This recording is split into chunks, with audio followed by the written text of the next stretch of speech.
Welcome back to another very late night at the garage. I'm going to apologize about the audio right off the bat because I got a big old van.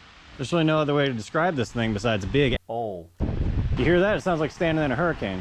How does this sound? Woo! Also been working on the mountain bike, but that's not what you came to see. What you came to see is probably what I should have done in the last video. All I accomplished on this engine in the last video was to take the valve cover off, which takes about 0.1 of a second. So today, I'm actually going to take the head off. Now, a little recap, I got this engine, it was non-running, the previous owner didn't hear it run, and it's supposed to be going in this car right here, the 1979 Volkswagen Rabbit from the great state of Oregon. Now, this car has not run since I got it home from Oregon, and technically hasn't run since about halfway home from Oregon, so if this engine is good, if we take the head off and underneath the head we see a nice beautiful resurfaced head surface on the block and the head side, I would be over the hill, over the moon, over the hill, not yet. I'd be over the moon though, because that would mean that all of a sudden we have $100 running and driving beating heart for that car, which would be pretty awesome. And then there's a lot in line after that. So it'd be nice to have something done around here. But on the other hand, we could get in there and find, you know what, enough talking. Let's just rip this thing apart and go.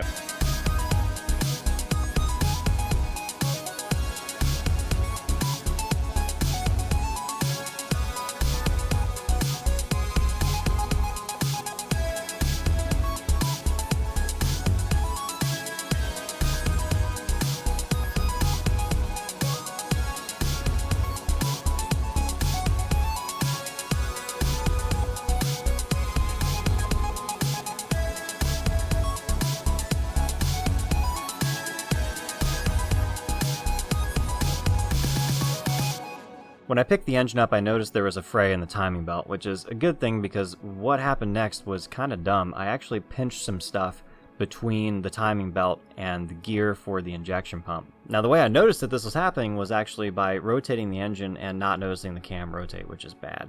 Especially on an interference engine like this, that's bad news. Although I did stop as soon as I felt any resistance, and then I looked and saw what was going on. It's a simple mistake, but just make sure you keep an eye on stuff when you're working. Anytime you're rotating something, make sure the path is clear first. I didn't do that, and this is what happened next. I had to basically hammer the timing belt off with, well, not the right tools, basically a screwdriver and a ratchet. Don't do that, first of all, but secondly, just don't do this ever for any reason, I guess, unless you get yourself into this circumstance. You could also cut the belt off. I got ahead of myself, you know, it happens. Come on now. Yeah. All right.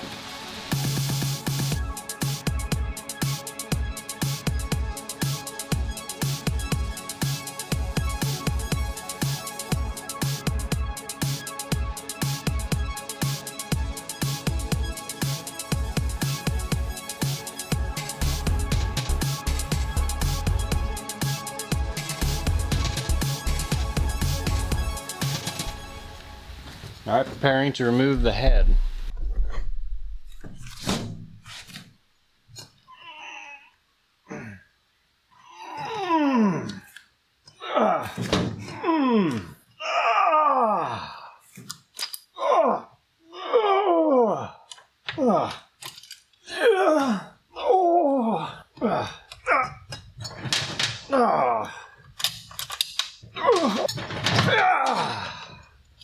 Alright, that's them.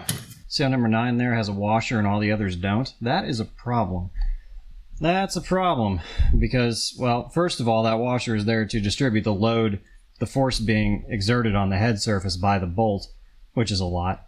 And secondly, if you don't have enough spacing back here, in other words, if you put this bolt too far into the block and crank it down, especially if there's fluid in that hole at that moment, you could easily crack the block. In fact, the 1.5 is pretty well known for doing exactly that. So, not cool that the person only used one. I would get if they used none, but what's with using one? You would think you'd realize at that moment, wait a second, where are the other 9? But, nope, just the one. We won't know until we look in here, though, so all that's left to do is pop this thing off like a firework. Like one of those popper things where you pull the tail and it pops. Never mind, let's just...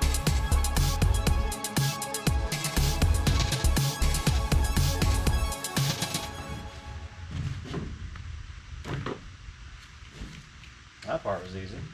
Looks like a new head gasket. Set that over here. Lost my shoe. First thing I can tell you is that whoever did this did not prepare this surface extremely well. And I can tell you that by one thing, and that's right here. You see this rust forming? See how it doesn't wipe away when I use my finger? That's because that's corrosion in the block surface. Now, if you milled this down, if you machined this surface flat, which, to be fair, would require disassembling all of this, which it appears has never been done, then you would get rid of that. Even if you just took like a 3M buffing wheel and an air tool and just polished this up, that would be gone. But that wasn't done either. So we know that basically this was a slapdash, just take the head off, put the head back on sort of deal. Second thing I can note, from my ADHD, you can't really see it, but there's a bunch of gunk down inside the bolt holes for the head bolts. Again, not the end of the world, but it bothers me. I usually take a Q-tip and get this as clean as possible because you don't want to compress fluid down in there, be it oil, water, radiator fluid. There is a little bit of erosion around this coolant surface here. You see that? It's kind of hard to see. I hope you can see clearly that that is corroded around the edges. So is this one. This is a head bolt hole. So is this. This is, I think, an oil passage. And just looking around, there's a little bit of corrosion around another coolant passage here, but by and large, that's all the corrosion, which tells me this is a pretty low mileage engine that was reasonably taken care of in the coolant department. We don't know much more beyond that except for that someone changed the coolant, so that's good. Next thing I can say is that the cylinder bores look really good. There's no lip here whatsoever. It makes me wonder if this has actually been bored out at some point or this is just in really darn good shape. Because even my engine with 112,000 miles, you could catch your fingernail right about here on the lip on the inside. And plus you can still see all the cross hatching in there. That indicates to me that this engine does truly have pretty low miles, which is another really good sign. A not so good sign is that we've got gunk in here, for lack of a better phrase. See all this stuff coming off of my finger?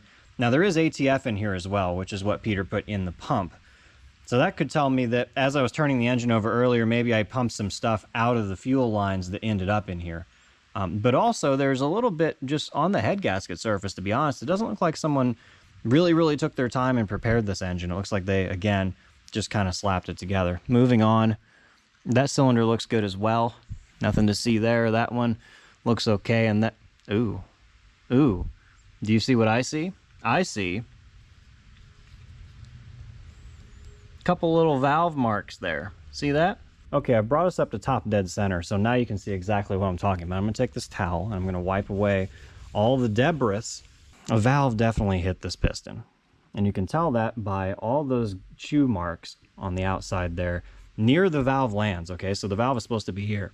If you skip your valve adjustments and stuff moves, or you skip timing, the valve is here when it's supposed to be here. Think about the valve moving inside the engine. But you can see from all these, dog chew marks that either something got into this cylinder, which is certainly possible, or a valve dropped or if jumped timing or something like that. Here's a better shot of those chew marks on the actual camera. And here's what I think I did a couple minutes ago by rotating the engine with a bunch of junk in it. Something else to note about these engines, though, fell over. Oh, God. See how the piston comes up above the deck surface? The head gasket actually takes up space, a calculated amount of space. You see these little nick marks here? There are a certain number of those. On this one there are 5. And if you get to a certain point, I've heard of even people stacking these or having custom thicknesses made. If you were rebuilding this engine, you would have to take this deck surface down until it's flat, while then the piston sticks up even further than it does from the factory, and you take up that space with the head gasket. It's kind of an interesting setup.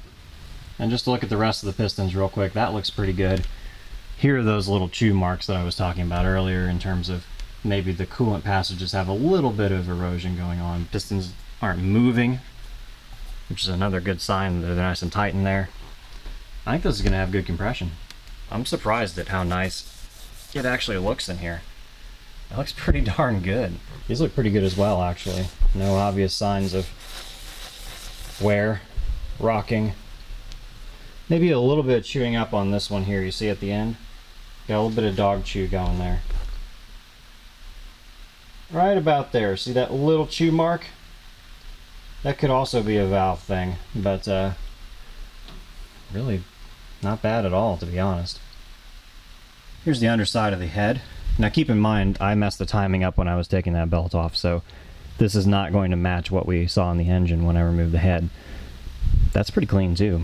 I don't think I damaged any of these valves just moments ago. It'd be really hard to bend a valve just rotating the engine by hand, and I stopped as soon as I realized what was going on before I really felt any pressure. So boy howdy, this looks really good. The two things to look for on these heads are, number one, that little cracks will develop right here between the valves. This is a very thin wall right here, so a crack will develop over time due to the heat and pressure. I don't see any of that happening here on any of the cylinders, which is really good. Number two would be what happened on mine, which you have a coolant passage which erodes through to either a head bolt or to an oil passage, and that doesn't appear to have happened either. This actually looks to be in really, really good condition. And critically, I don't see any signs of repairs, any aluminum welding that someone's done to repair any of these areas. Now, to be honest, I'm not even sure this has been machined. I mean, look at this. I don't know if you can see this on camera. It's very faint, but if you look right here in the shadow, you can see what appears to be a casting mark imprinted in the head surface. I'm not that familiar with these engines. Maybe someone can chime in, but that sure looks like a number that would be just on the block. Or maybe it's a residual from the old head gasket. The new head gasket doesn't have any numbers on it there. Plus, you start looking at just the general angle of it all. I mean, that scratching right there does not seem consistent with a head that's been resurfaced. You know what? The more I think about this, I think here's what happened. I'm going to go over to the GoPro. So here's what I think has happened on this engine so far. I think that at some point in time, guy was driving this thing, person was driving this thing, I don't know who it was, and they came across a dropped valve. There's a little bit of evidence of valves jumping or otherwise dropping on the pistons, so not too bad though. I mean, if that is what happened, they caught it pretty quickly. And then they said, well, you know what, we're just gonna put new valves in it. And while we're in there, we'll do new head gasket, new valve stems and seats and all that stuff like that, new valve cover, gaskets, and we'll put the baffle in there. And I think that's where they stopped, because I don't think that that head surface has been machined. I know the block surface has not been machined. That's pretty clear. But that's not necessarily a bad thing. The question is, did those things need to be done and they were skipped? That's what we don't know here, because this engine was never driven on by the previous owner. We know that because the valves are clean as a whistle. So now the question is, do I put this back together and say, you know what, yeah, good enough for me, and see if it runs and drives? And it might leak like it probably did right here. Look at all this oil on the back. You don't really get that out of a valve cover. That's a lot of oil. That was probably head gasket leaking, or a really bad valve cover gasket leak, I guess. But the head looks pretty clean, so I would assume that was head gasket leakage. Also, while taking this apart, I noticed that somebody's been into pretty much every detachable part of this engine. The oil pan, all of the things that bolt onto the block, they've all got this white sealant, which is not factory original. So somebody's been into the bottom end a little bit, at least to reseal it at some point. Tells me that somebody maintained this thing and actually cared about it, unlike mine, apparently. I'll also say that this is not what I would define as a, quote, rebuilt head. If you did a full head rebuild, you would have checked the surfaces, you would have had everything machined, you would have taken the whole head apart, had everything cleaned up. But, you know, some people have different definitions of rebuilt, and maybe that even got lost in translation. I'm a third-hand owner of this engine now, so I don't know what happened there. All I know is I would not call this rebuilt. Woo! So to bring that all together, we have a couple choices. Number one, we can put it all back together and see if it leaks. It's not the worst option on earth. Number two, I could take the head to a machine shop and have them tell me if the surface is true. That'll give us a reasonable idea of whether the block surface is true, because it's a lot more likely for the aluminum head to warp than it is for the iron block. It takes a lot to warp an iron block, like a lot of heat, a lot of overheating. I'm going to take the head into the machine shop, say, hey, is this flat? If it isn't, if it's way off, then we know we might have a bit of a problem with the block surface. If it's pretty much on, dead on, or pretty close, I say we just put this thing back together. This is actually way better than I expected it to be. And on that note, on that, well, bombshell, dare you say, is that copyrighted? I don't know. Anyway, on that note, I guess that's all for today. See you guys next time. I don't know what the best option is. Well, I know what the best option is, but come on. I know what the best one obviously would be to do none of this and go get an engine that runs.